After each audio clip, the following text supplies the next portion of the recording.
Welcome to the Rich Praytor podcast. Today we have Cleto Rodriguez. And yes, I tried to say that in the most Mexican way possible.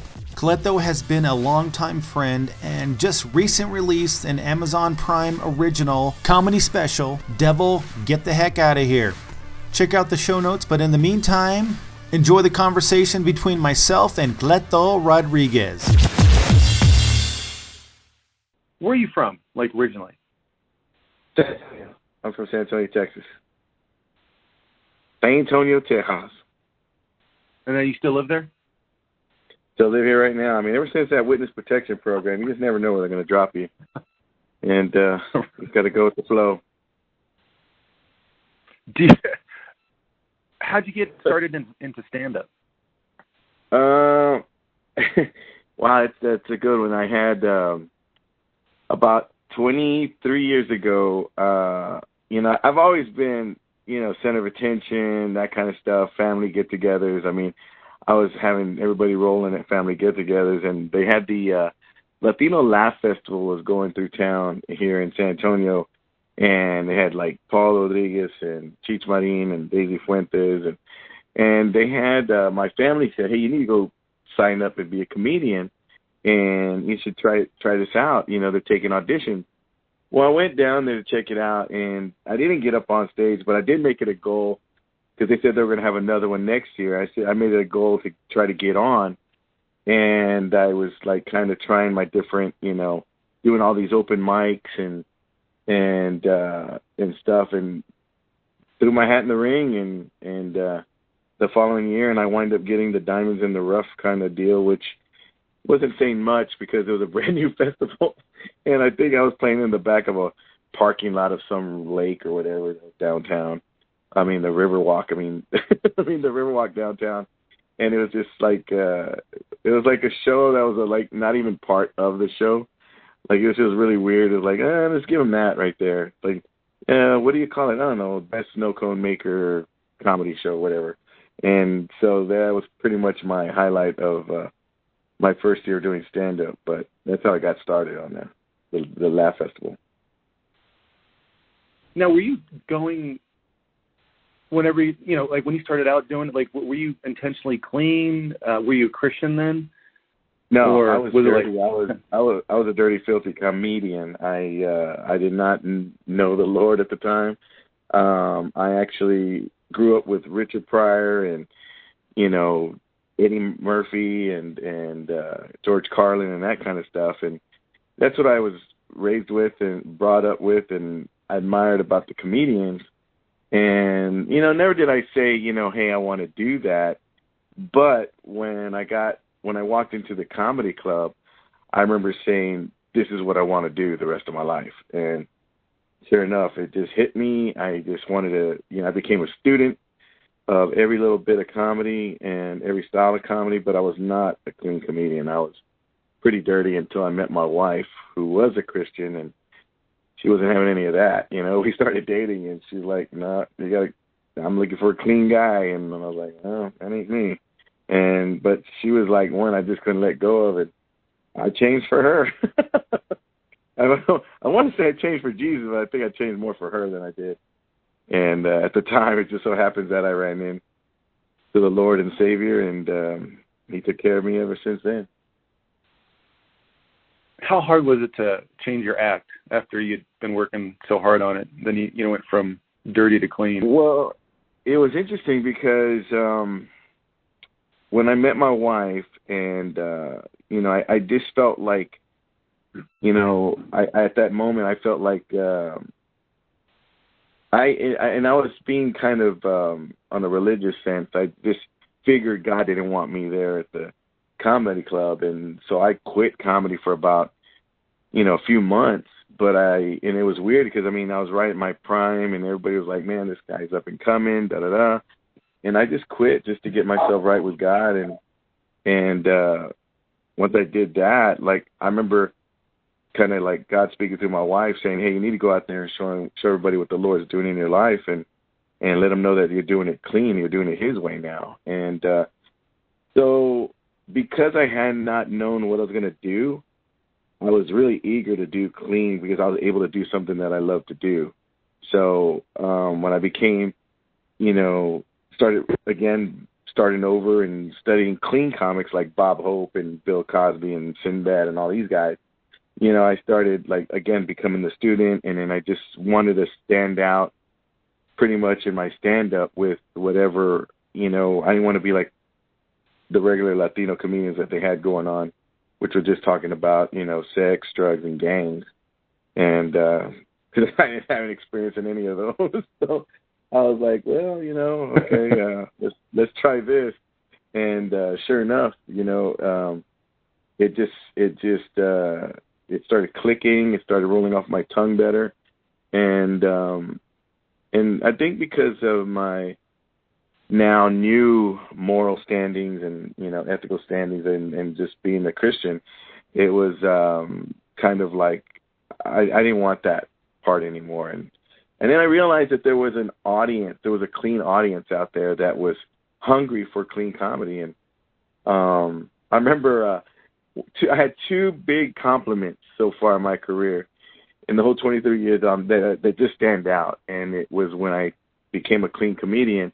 I remember we have this matinee show that we do at the River Center Comedy Club, and it's in a mall. So you have the movie theaters across the way from the comedy club, and we were there like barking at people to come in and see our matinee show.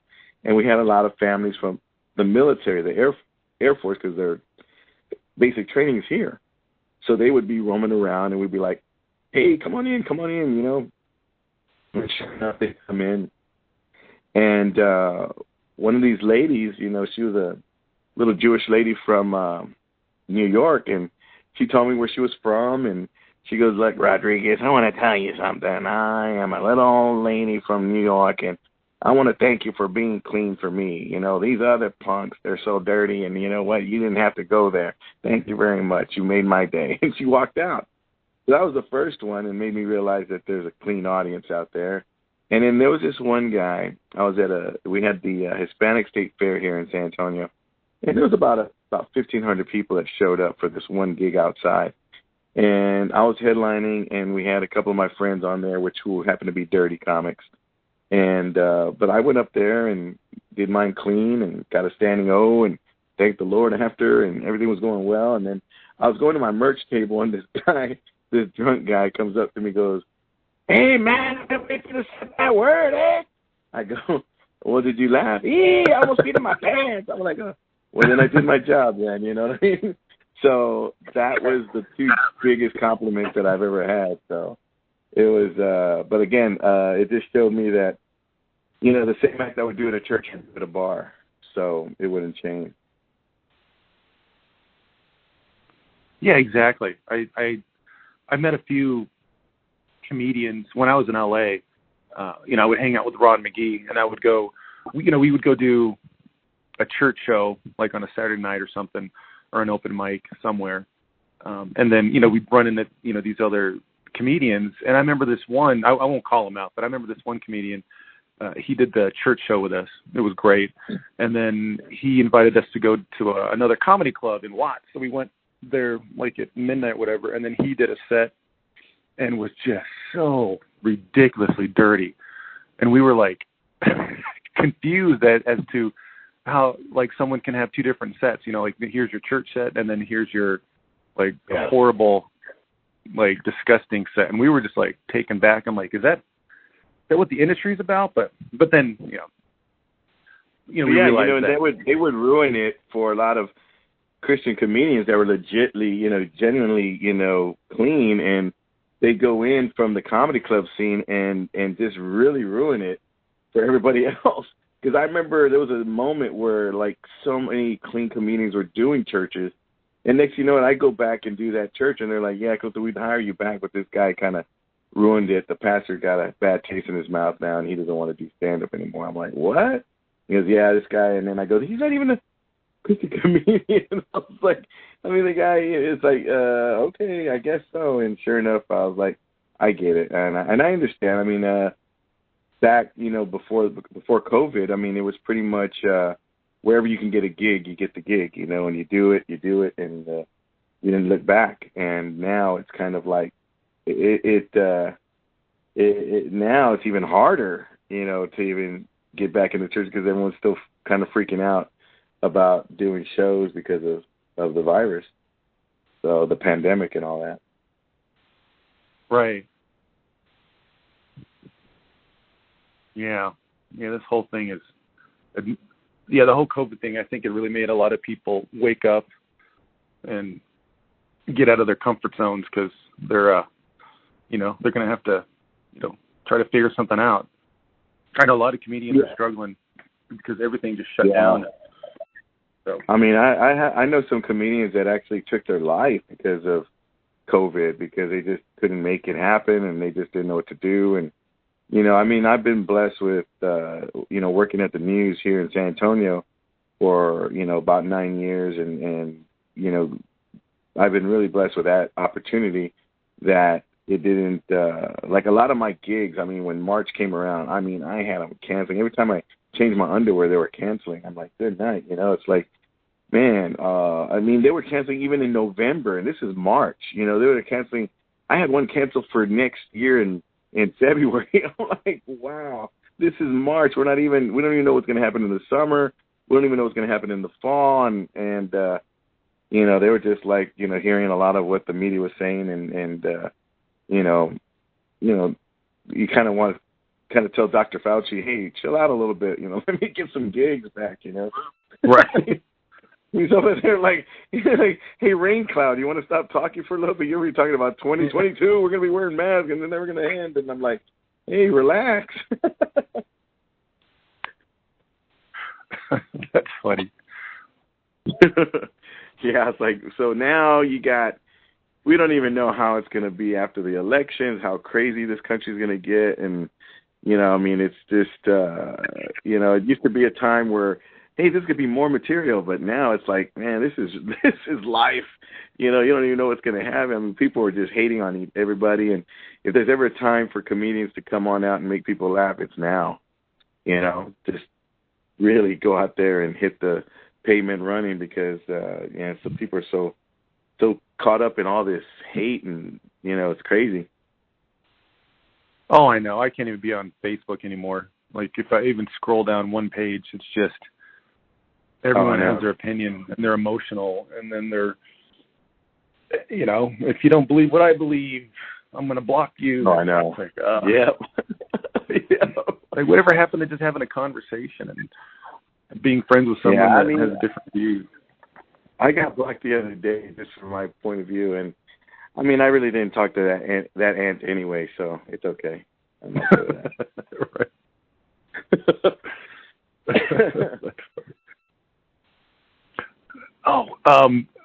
I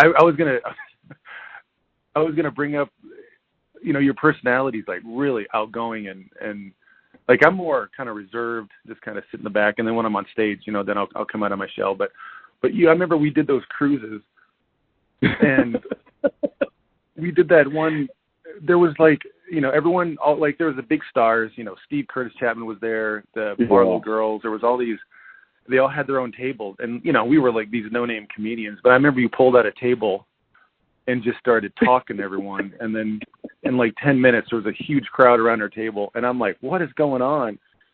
And because of your personality, I was like just astounded that you could do that. And I remember the Barlow girls came over like, what's going on here? And I'm like, I don't know.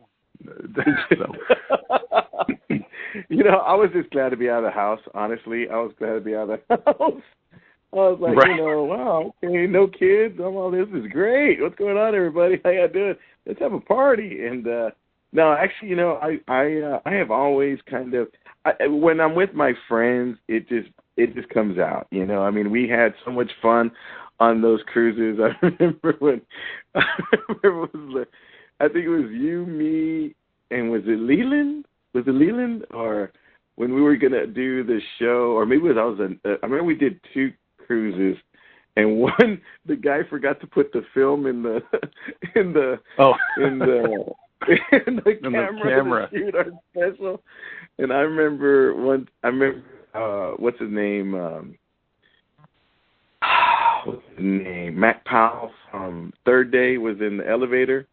and he's looking at me. Him and I are in the elevator, and he's looking at me, and I'm looking at him like, "Oh, you're the guy from Third Day, right?" He goes, "Yeah, I'm a singer," and da-da-da. I'm like, "Yeah, that's cool." I go, and he's looking at me like, I have my VIP pass. He goes, "What's the help doing with the VIP pass? What's this guy doing?" I'm like, "Yeah, I'm on Thursday, the day before we dock, and nobody knows who we are. We're walking around with this VIP pass, and nobody knows who we are." And it was funny because I remember, I don't know if you were there, but I remember Leland was with me at Clausen, and we were waiting for the guitar guys to finish their rehearsal so we can go eat dinner.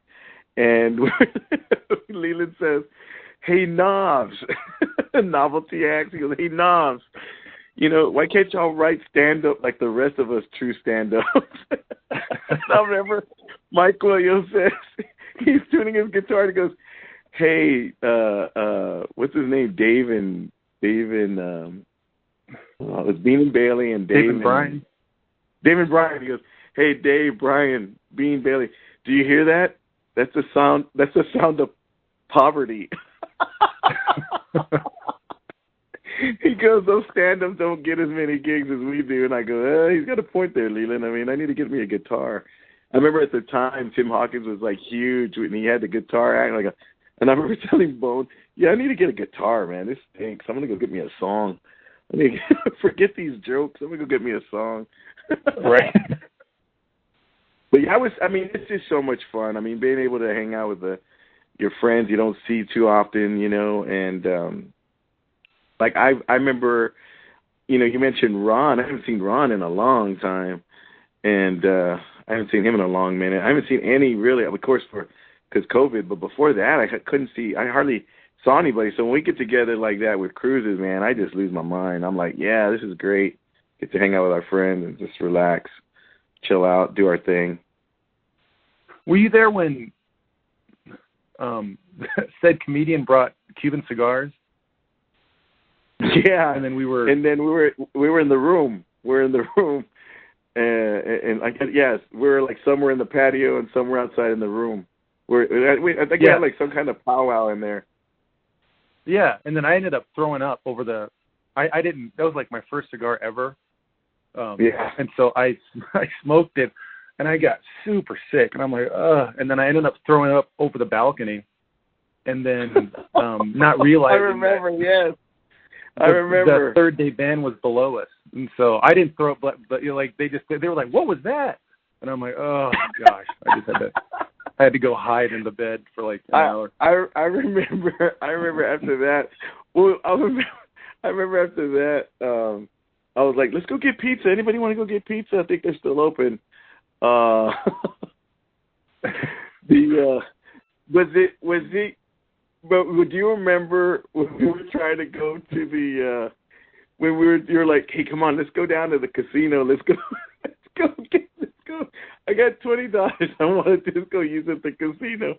And there was nobody at the casino because it was a Christian crew. Right. And we'll stand out big time and we go to the casino right now. And we were told not to go to the casino. We were told not to go to the casino. I go, "Rich, man, if we go to the casino, they're gonna lay hands on us right then and there." And I'm not even talking about on the lever for the for the mini poker. I remember that. That was, I remember. Yeah, one of the cruises. It was a Christian cruise, but I snuck into the casino and was playing roulette, but I was hiding behind a family, and I was like ducking down and like playing roulette. And then the lady was like, "Aren't you that comedian?" I'm like, "Shh," and she's like, "Oh, I'm not going to say anything." And then ended up playing. And I remember that on the cruises, like, it's so much fun, like the first cruise and you're going nuts. But we did 3 that year. And I remember by the third cruise, we were playing board games during the day just because there was nothing else to do and we were kind of over it. We had already been there, done that. And I remember going to the excursions, I remember getting bombarded with like 500 Jamaicans telling me if I want to, buy, marijuana and all this stuff. And I'm like, "No, I'm good, thanks. No, I just got the little C-Pass. No, I didn't bring my wallet. Sorry." Yeah, it was fun, man. Fun times. Yeah, it was really. So what's I'm trying to think. What do you think's going to happen like in the next year or so as far as stand up and comedy or live events? It's crazy. Do you think it'll ever go back to normal? I don't know. I mean, we're just having this conversation. As far as stand-ups being in the business and selling anything, stand-up is not the same anymore, because I went to the comedy club like a few weeks ago. Actually, I take it back. It was like a couple months ago. And I remember looking at all the upcoming artists coming in, comedians. They were all YouTube sensations. They were all social media people. There was no comedians, no stand-ups. I mean, it used to be back when you used to turn in the tape to a comedy club owner, and they'd look at you and say, okay, I'll hire you, da-da-da-da-da, and they'll, pay your way and have you stay. And now it's like, if you could juggle cats, 10 cats in one hand or two hands, and all of a sudden, you know what, you got how many million viewers or followers, and, now you're getting, seen, as to where before the regular stand-up, it's just, they just want people, the owners just want people are going to bring other people in. They want performers are going to bring other people in.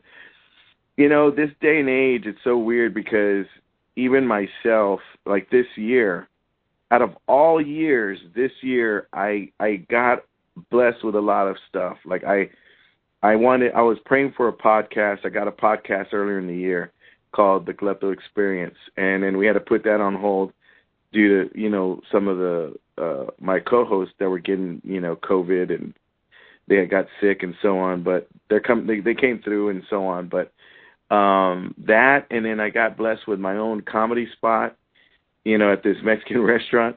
I mean, I was finding gigs, just pretty much making them on my own. And this guy gave me this stage to, kind of, this will be yours, da-da-da-da, and we'll just pack it in and work on that. So I had that opportunity, as well as here in San Antonio, I got voted best stand-up comedian in town. And then, like, about that same day, about a day later, I got blessed with my first comedy special on Amazon Prime.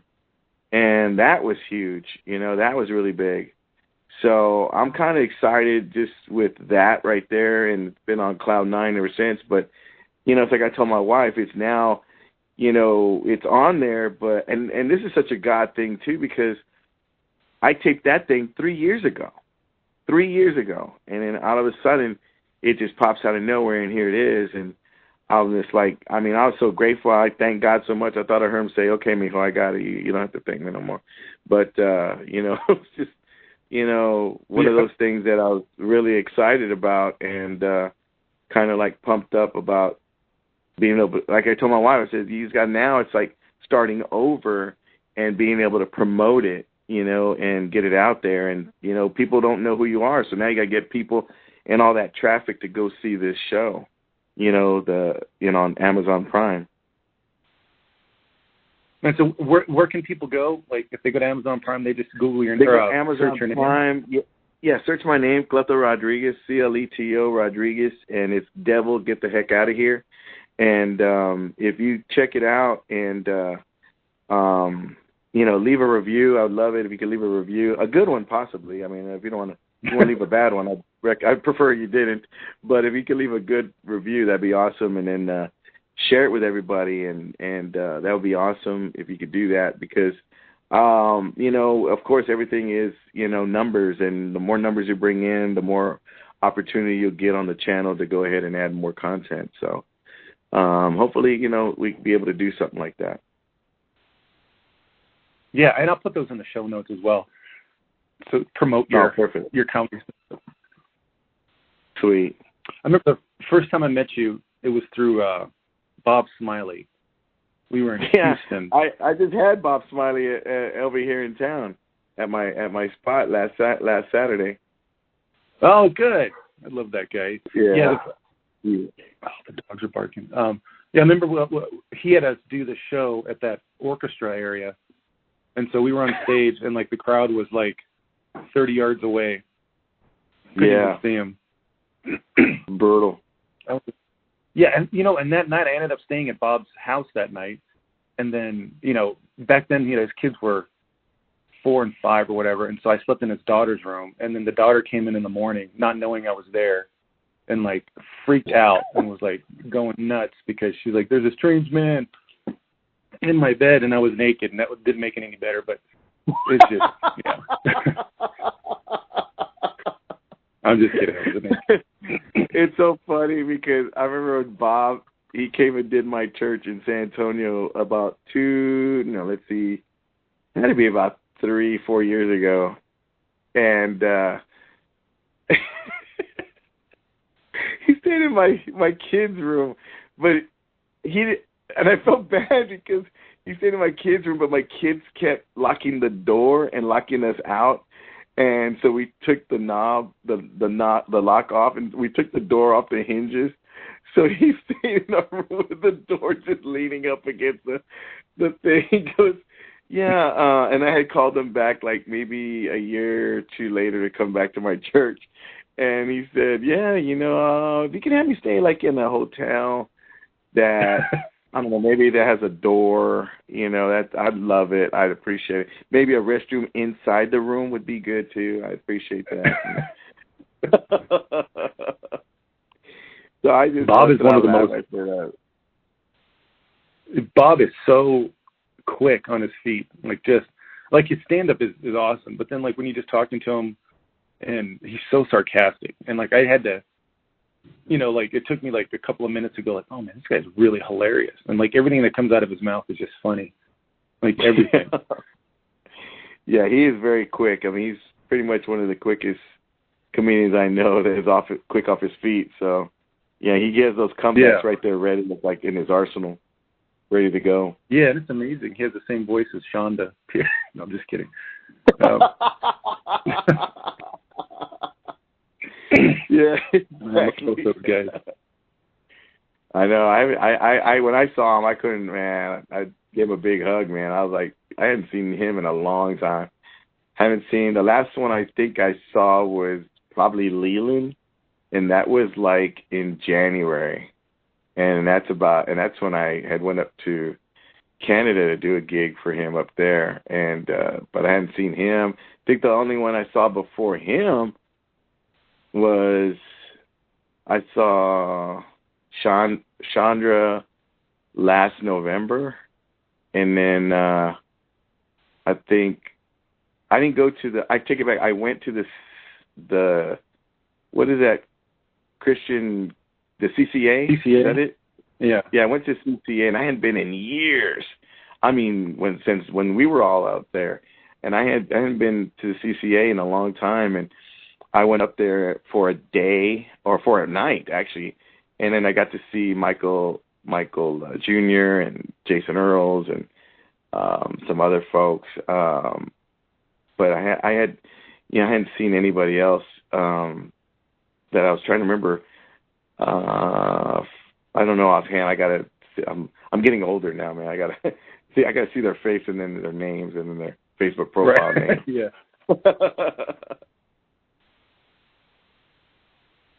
Yeah. What was your worst like church gig ever? Oh, that's an easy one. They hired me to Ken Kington asked me to fill in for him at this Southern Baptist church outside of Savannah, Georgia. And I remember it was a little town outside of Savannah, and I remember driving through town and saw all these ladies and their daughters in like quinceañera dresses, and it was so weird. And I said, man, this must be a big quinceañera because everybody is dressed in quinceañera dresses. And I'm looking at. I remember asking this one lady, "Do you see that? Do you see them in really big dresses?" They go, "Oh yeah." I go, "Oh okay." And that's all I said. So I get up on stage, and I mean, it was for a Valentine's Day dinner, and it was nobody under 80 years old, and I'm supposed to make them laugh with my material. And I was bombing so bad, but I think it was more that they didn't laugh for other reasons, if you ask me. Yeah, they didn't dig my stuff at all. Let's just leave it there. And they didn't laugh on purpose, pretty much. And I remember Ken got an email from the pastor, and the pastor was saying, "Hey, Cleto did what we wanted him to do, but our senior pastor, you might get an email from him too." So it turns out that the pastor that they brought, he was a brand new pastor, young guy, brought me in, he said, to shake things up. And so I was a guinea pig. And I'm like, that's nice. All right, yeah, shake things up. Yeah, and so needless to say, I was the only, let's say, Mexican in the room. So I was there, and he the pastor says he wrote an email to Ken saying that this guy was a disgrace. He was a disgrace to his race, and he's making fun of our community and talking about Mexican wedding dresses. And it turns out that these folks in this community were like gypsies, and that's how they dress their daughters in like quinceañera dress. I go, wow, okay. So needless to say, after Ken called me and told me the email, I said, that stinks. And then after that, I just ruined my whole golf game. I couldn't play anymore. It just messed me all up. But anyway, so yeah, that was probably one of the worst gigs, because I remember, I'll never forget, that's the first time I ever put a chair to my door in my room. I was like, oh, I don't need no regulars coming in here trying to take care of business. So I put my chair against the room. First time I was kind of afraid. And next morning, I'll never forget this older gentleman. He picked me up and he was taking me to the airport, and I'm just like, man, I'm all just crying all week. I'm like, man, I can't believe it. They didn't like me, and I don't know why God had me here. He should have me at the club, and salt of the earth, and light in the darkness, and And the gentleman just heard me, and I'll never forget what he said. He goes, son, God has you exactly where he wants you. He goes, understand something. Church is like a hospital. Not everybody there is healed. And I said, that made a lot of sense. And then after that, I realized now why he had me where he had me. Because there's always someone in the audience, and you know this, that they're having the roughest week, and then you come in and for an hour just kind of take their mind off of it, and then you've done your job. Yeah. But that was the worst gig I ever had. Oh my goodness, that was the worst one. I had a similar one in Georgia. It was Second Baptist Church of some little town, and they brought me in, and same thing, like it was, mostly white folks over 60, 70. And I was living in LA at the time. And so I did my jokes about driving and stuff that was just unrelatable. Anyway, no laughs, totally bombed. And I remember the next day, the guy drove me back to the airport, and it was like really quiet in the car. Yeah. And then, and he's like, well, and he just like, it was like super awkward. And he was trying to tell me how the pastor wasn't super happy, but in a nice way. And the youth pastor's like, well, I liked it, but it's just, well, the whole thing. But then I got, the people that booked me got an email saying that they're never going to have a comedian ever again because of me. I was like, oh gosh, that's the worst. Oh no, that is the worst. When they're like, yeah, thanks a lot, we appreciate it. We thought, when they critique you afterwards, the part that critique me, I don't mind you critiquing me right afterwards. That's awesome. But when you do it in an email, like, when I land, and I'm like, wait a minute, they didn't say any of that when I was over there. They treat me to dinner. I was kissing their baby. I signed their autograph. What happened? Oh, that's funny. Yeah, it's a rough gig. Be sure and check out Devil Get the Heck Out of Here on Amazon Prime or visit CletoRodriguez.com for more information.